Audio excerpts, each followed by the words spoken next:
រដ្ឋាភិបាលមីយ៉ាន់ម៉ាបញ្ចេញរូបថតដែលបង្ហាញពីជំនួបរវាងលោកស្រីស៊ូជីនិងមន្ត្រីអន្តរជាតិអ្នកនាំពាក្យរដ្ឋាភិបាលមីយ៉ាន់ម៉ាបាននិយាយថាលោកស្រីអ៊ុងសានស៊ូជីអតីតមេដឹកនាំនៃប្រទេសមីយ៉ាន់ម៉ាដែលត្រូវបានឃុំខ្លួនបានជួបលោកអានុតដបាក់ដែលជាតំណាងគណៈកម្មាធិការអន្តរជាតិនៃកាកបាទក្រហមនៅទីក្រុងណៃពីដោនៅថ្ងៃច័ន្ទទី3ខែសីហានេះនៅក្នុងរូបថត2សន្លឹកក្នុងចំណោមរូបថតទាំង4សន្លឹកដែលផ្ដល់ដោយរដ្ឋាភិបាលលោកស្រីស៊ូជីដែលស្លៀកពាក់សម្លៀកបំពាក់ប្រពៃណីមីយ៉ាន់ម៉ា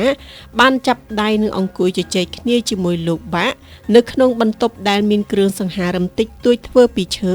និងមានតែកៅអី2និងតុមួយប៉ុណ្ណោះនៅក្នុងរូបថតមួយសន្លឹកផ្សេងទៀតដែលបង្ហាញពីទស្សនវិជ្ជាដ៏កម្រមួយនៅខាងក្នុងជាអ្វីដែលមើលទៅហាក់ដូចជាលំនៅឋានរបស់លោកស្រីស៊ូជីត្រូវបានគេឃើញកំពុងកាត់នំខួបកំណើតដែលមានសរសេរឈ្មោះរបស់លោកស្រីផងដែរចំណែករូបថតទី4គឺជារូបថតចិត្តនៃនំខួបកំណើតដែលសរសេរថារីករាយថ្ងៃកំណើតមីងស៊ូថ្ងៃទី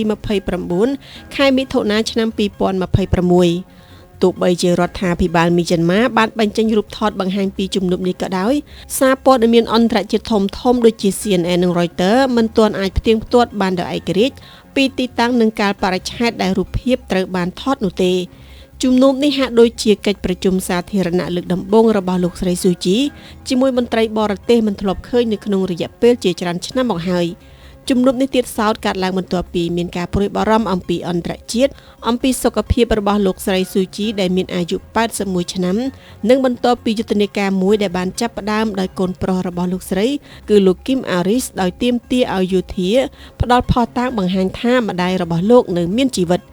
លោកស្រីស៊ូជីត្រូវបានយោធាចាប់ឃុំខ្លួននៅក្នុងរដ្ឋប្រហារយោធាដណ្ដើមអំណាចនៅឆ្នាំ2021ចាប់តាំងពីពេលនោះមកទីតាំងពិតប្រាកដនិងស្ថានភាពសុខភាពរបស់លោកស្រីមិនត្រូវបានបញ្ចេញឲ្យដឹងនោះទេហើយក៏គ្មានមេដឹកនាំបរទេសឬក៏បេសកជនណាម្នាក់បានជួបលោកស្រីជាសាធារណៈនោះដែរ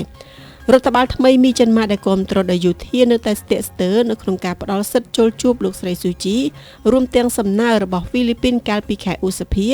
ដើម្បីអនុញ្ញាតឲ្យបេសកជនពិសេសរបស់អាស៊ានជួបលោកស្រីផងដែរ